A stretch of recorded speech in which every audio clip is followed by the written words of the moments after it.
Hi guys, Martin88 here, and welcome back to another FIFA 22 video, and welcome back to another set of tactics on the channel. This is quite possibly, I think this is going to be the last tactics video of the series, and today we are looking at the 5-3-2.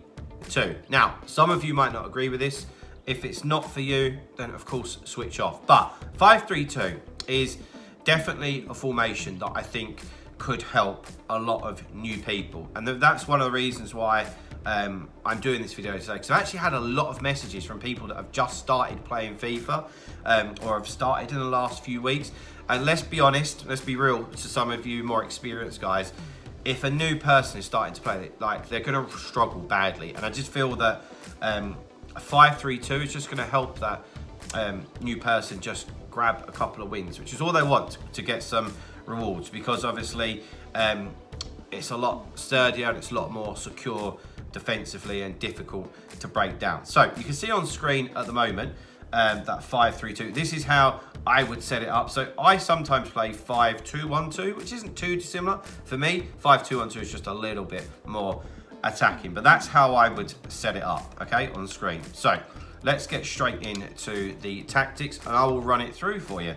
You might even be an experienced player, and you might just want to sweat out the next couple of weeks of Foot Champs, where we've still got Serie A, or Calcio A as they call it, and of course then Ultimate Touch, you know. So this is how we would line up with it, all right? So defensive style would be balanced. That is nearly the same on everything. We want to be in control. If we want to pressurize somebody, we will do it ourselves. Equally, when you're defending, you're going to have quite a lot of players back anyway. So yeah, you'll just have a lot of bodies back, and we don't need to go flying in, you know. But if we do want to press, we can do that off our own back. Defensive width is 50. I think that we don't need to go too much more narrow there, because let's be honest, although we'll go into the player instructions in a minute, when we're defending, it's going to be a back five. Like, you know, they're going to be reasonably spread out anyway. There's still a lot of bodies, you know, so it doesn't really matter. Depth, 55. And that is because, although it can be quite defensive, it can also be offensive, you know.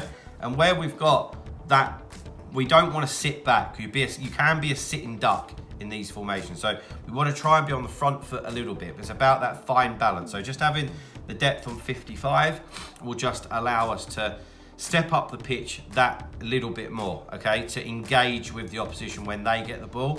Or otherwise, it's just going to be so easy for them, because we'll have 5 players just all the way back in our defensive third, just waiting for them to attack, and that's not going to end well for anybody. Build-up play is balanced, because we want the variation of what we're going to do.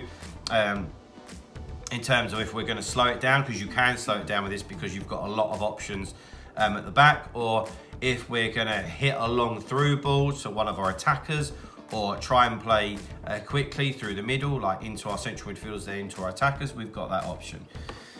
Now, I said that although this can be perceived as quite a defensive formation, it does really depend how you play it. Now, using direct passing is quite an attacking tool, in my opinion. If we was to have this on balanced, I would say, yeah, we're really trying to just sit back here. This is just like, well, we're going to be cautious. We're going to do nothing basically and just try and nick it. Whereas having it on direct passing, it allows you, it makes your players make forward runs for you when you've got the ball, which at least indicates that we are trying to get forward, trying to create chances and trying to score goals, okay? Offensive width is 35. Now, there's a big reason for this, because the wing backs, okay, aren't full backs, okay? This is probably one of the biggest things if you're going to play the 5-3-2. They need to be involved in your attack, and you'll see that within the player instructions, to be fair. But also, if we was to have that on 50 or 60 or something like that, it's going to be so wide, they literally have chalk on their boots, and they're too wide to be involved in the game, is the truth. So we have them on 35 width, which means they're still out wide, but they're just a little bit more involved, which is what we want, you know. Players in the box, we have on 7, which again is quite attacking. Why do we have it on 7? Because we've got 3 central midfielders, 2 wing backs and 2 strikers. Add that together, it's 7. Simple as that. Corners 1, free kicks 1, because we're always looking at the counter attacks. Okay, so player instructions. As you would have thought, the back 3 are all stay back while attacking. Of course they are. In my formation here, like Marquinhos is really good on the ball, and obviously Cancelo is fantastic on the ball. So they can still not get involved in attacks, but they're comfortable on the ball, you know. So you can send the wing backs, which in this occasion would be Son and Hakimi, on runs, and they can still get involved in the attack. This is what I was saying about it doesn't have to be like negative and oh it's 5 at the back. It can be attacking, you know. But we have them on stay back while attacking. Then the wing backs, okay, and because you'd probably look at that and be like, Son, all right, it might not be first choice, but having people like that, you could even have like an Mbappe, people like that.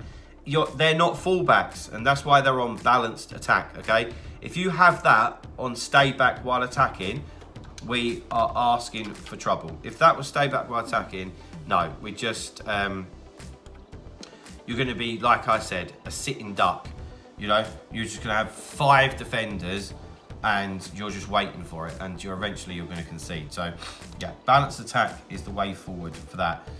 So, into the midfield. The middle one, unsurprisingly, is going to be your pivot, the protector, whatever you want to call it. For me, that's Fred, and he is on stay back while attacking, okay, and cover centre.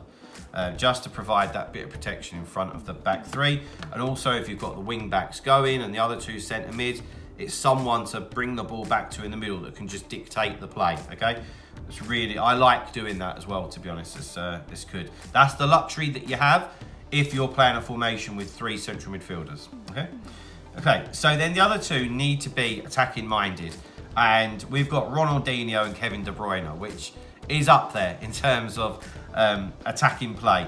They're both on balanced attack, okay, which means that they are absolutely going to get involved in the attack. They're going to be creating stuff for us. They're going to be trying to slip people in, slip the ball out to the wing backs, up into the strikers, making runs themselves because of our direct passing instruction that we have on.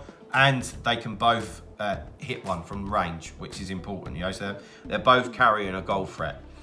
They also are on cover centre. So this is going to be really hard for our opponent to try and get through the middle of the pitch. We've got them 3 centre-backs and the 3 central midfielders. That's a lot of bodies. And if you've got good wing backs, if they want to try and go down the wing, it's not a problem. It's not a problem. Because you're not going to have slow ones. Let's be honest, they're going to be fast fullbacks. So, on to the strikers. What we'd always have if we've got 2, like, you know, real football, one can come a bit shorter, one can go a bit longer. With Eusebio and Moments Garrincha, I could do this either way round, to be fair. I'm sure a lot of you might be running with Mbappe. Of course, he's somebody that you'd have on getting behind, but say you had Mbappe and Neymar, like, you can just do whatever you want, to be fair, with them. So, guys, there we go. That's the tactics for the 5-3-2. Last set of tactics of Team of the Season. I hope that you've enjoyed the tactics series that I've run over TOTS. I know a lot of you have found it very helpful, but that is going to be it. Of course, any comments, get in below and ask. Please drop a like on the video, subscribe if you haven't already, guys, and I'll see you guys very, very soon. See you later, guys. Bye-bye.